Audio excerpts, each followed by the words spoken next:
Alright, so in example 6, what we want to do is replace this polar equation with an equivalent Cartesian and then identify or describe the graph. Okay, so they give us an equation for r, and a few things that can help us out is to remember that x is r cosine theta, y is r sine theta, and then if we kind of flip those, we know that cosine theta is x over r, and sine theta is y over r. Okay? So what I'm going to do is I'm going to take some of these relationships and plug them into here. So if I start off first by getting rid of my sine and cosine, the first thing that I'm going to end up getting is r is going to be 5 over y over r minus 2x over r. Okay, and then I could multiply everything by r to get rid of my my complex fractions, and if I do that, then I'll get r is 5r over y minus 2x. Okay, and then well,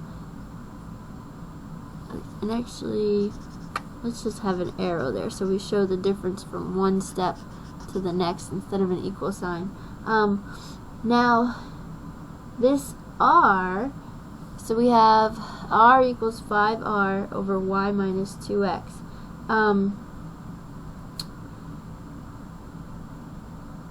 Well, we can get rid of r if we multiply both sides by 1 over r. So let's see, I'll kick this down here, and I have r is 5r over y minus 2x, and then I can multiply both sides by 1 over r, right? And then the r's all cancel, so then I'm left with 1 is 5 over y minus 2x. Okay, so that's a really simple way of how we can go from a polar equation to a Cartesian equation and get rid of our r's, our sines, and our cosines. It's just some algebraic switching around and substituting different relationships in, so we can get something like that. And then of course we can go ahead and manipulate this and solve for y, and we can get y is 5 plus 2x, and you know how to do all those steps, right? And so this is a line with slope 2 and y-intercept 5, okay? And so that's the answer that you would be expected to give, okay? So the next thing that we want to talk about is polar graphing. And on the AP exam, you won't be expected, at least I've never seen this, I could be wrong, maybe they'll throw it in there this year, because they're doing a weird at-home exam, but I don't think they would. You've never had to draw your own polar graphs on the exam. What they've done is they would make it a multiple choice question, and maybe they would show you 4 different graphs, and then you would have to pick one as your multiple choice option. Or they do the reverse. They would show you one graph, and then you would have to, they would give you 4 different equations, and then you would have to pick which equation was from that graph. So you don't have to draw them, but you do have to be able to recognize them. Now, polar graphing is really just parametric graphing, except your parameter is theta, okay? And so the relationships that you can use, well, if the polar graph of r is the function of theta, then that gives us the parametric curve, these relationships that we can use. X is r cosine theta, or you could say the function of theta times cosine theta. And if you want to do y is r sine theta, we could say, well, that's the function of theta times sine theta. Okay, so that's how we can switch things around. And so then if that's how we come up with our functions, well, if we can turn anything into a function, then we should also be able to take the slope of it and the derivative of it. So since polar curves are drawn in the xy plane, the slope of a polar curve is still the slope of the tangent line, which is still going to be dy dx. Okay, so we can still take our derivative in the same way. So you would do your y function, you would take the derivative of your y with respect to theta, and then you would take the derivative of your x with respect to theta. So it's the same way that we take derivatives with parametrics, okay?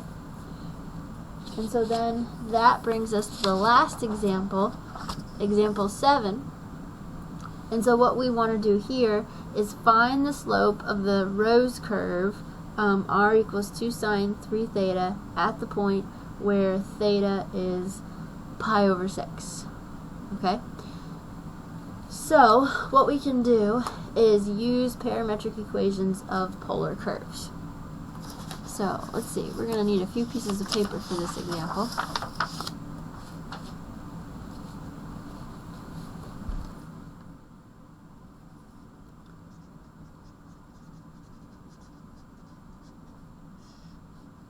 Alright, so I am going to use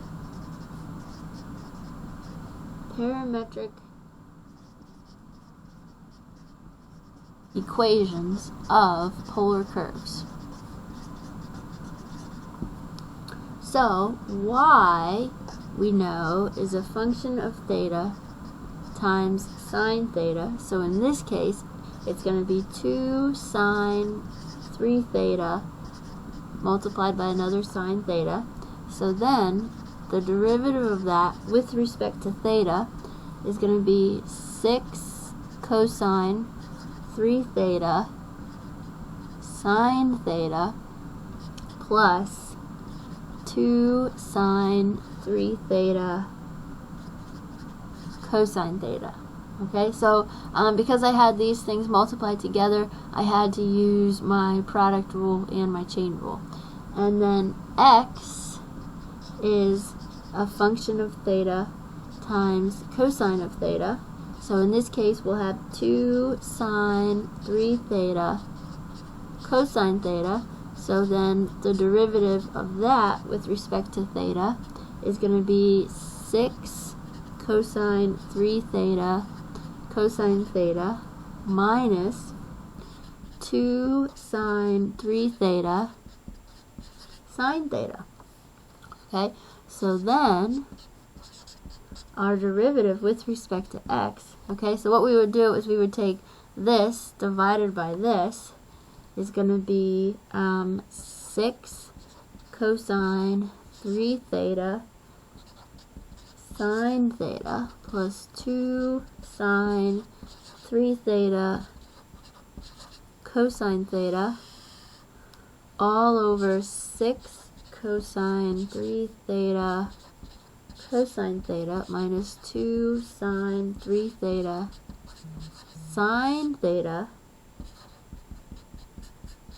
evaluated at pi over 6.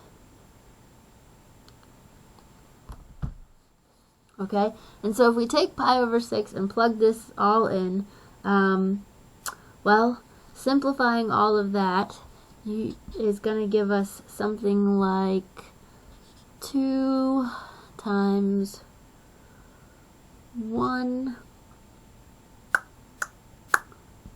times root 3 over 2 all over, let's see, a negative 2 times 1 times 1/2, right, which is then going to simplify to negative root 3. So that would be our slope. Okay. Now what they want us to do is find the slope of the rose curve at the point where theta is pi over 6. Well, and I guess we've done that. We've found the slope at theta equals pi over 6. So that's just negative root 3. And if you wanted to take this a step further, they didn't ask us to do this, but it would have been a nice extension of the problem. If they had asked us to find the equation of the tangent line, we would have just found where this point, where this happens, and then you could have plugged that into your y equals, or y minus y1 is m times x minus x1. But in this case, they only asked us to find the slope, so negative root 3, and you're all done.